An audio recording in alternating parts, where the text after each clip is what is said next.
Good morning. Welcome to Making It with Minglet. First off, let's roll up our sleeves. We're going to be like Rosie the Riveter this morning. We are going to do some cleaning.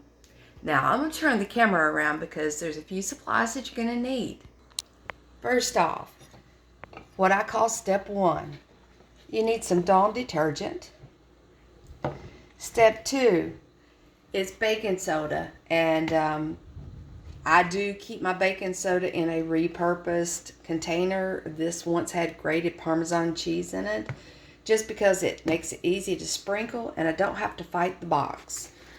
Step three is going to be your basic household use hydrogen peroxide. And I do prefer the spray bottle just because it works better for me. And I'm going to put you in a stationary position because we know that I can't be still. And what you're looking at right now, and yes, there is a glare, so let's see what we can do to make that a little better. A few weeks ago, I posted a picture of a sad face, and it was drawn in what you may not have realized at the time was on top of my cooktop. Sometimes when we clean, we try to have a little bit of fun. But this past week, my cooktop has been used. It's been quite busy making meals and prepping meals to go in the freezer.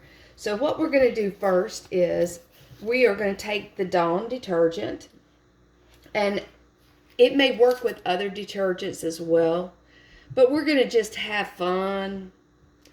Just make some nice swirly lines.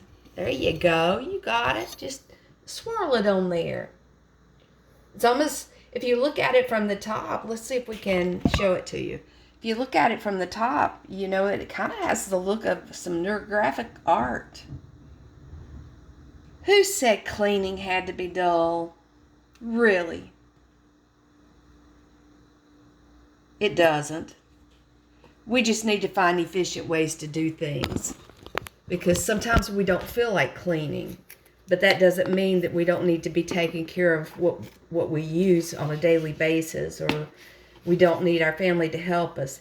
Now, step two, we're going to take the baking soda. The baking soda gets sprinkled.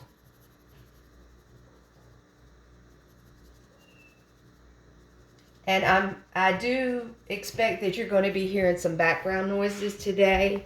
There are people in the house. I do not live in a bubble. I have birds singing outside the window. They visit every morning, especially a little wren, a W-R-E-N. And it will sing in the morning at the front of the house. It likes the bushes that we have out there, and if I'm in the living room, it will actually go to the back deck and sit in the corner and sing. And if I walk over, it sings even louder and it puffs out his chest. It's so adorable. But also, we have men working in our neighborhood, and they are upsetting the dog across the street. Bless his heart. Poor Frankie. He just don't know what to think about all this noise in his neighborhood. He's generally such a quiet little dog.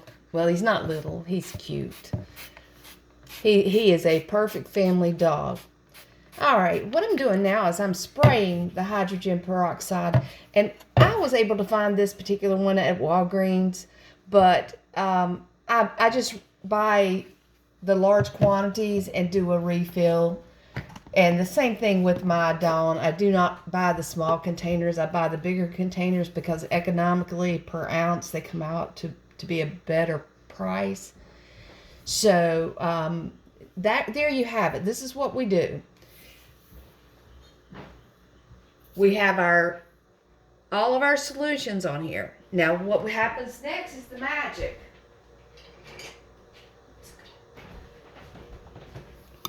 Okay, so here we have it. We're going to take, and I use just a simple scrubber that I use at my sink. It needs to make sure that you do not use any metal on your cooktop. It will destroy it. It will scratch it, and you will not come back from that. What you want to do is you just make circular motions. And basically what this is doing is this is going to create a paste. And from this paste, is where the magic happens.